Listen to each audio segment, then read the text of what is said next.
So we had a look at what you can do with CSS. Now let's have a brief look at its history. A very brief one, I promise. So CSS was first introduced in 1996. We refer to this as CSS version 1. That was the first time you finally got tools to improve the look of your web page. Now only 2 years later, we got CSS version 2.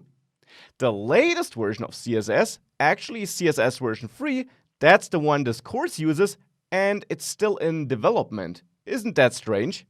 Will there ever be a version 4 at some point of time?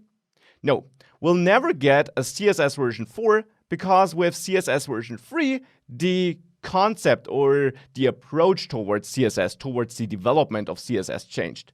Rather than focusing on different versions, they now split up CSS into a couple of modules which are organized by the feature they cover. So things like modules on coloring text, modules which focus on shadows, modules which focus on animations. We get different versions of these modules, and new modules and module versions are continuously added in the future, simply to keep up with modern developments and to keep CSS dynamic.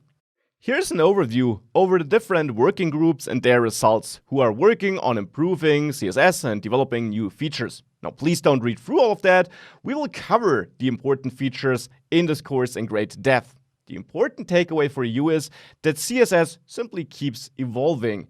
It still is under active development, and we will see new and improved features in the future too, simply to keep up with the general evolving nature of web development itself.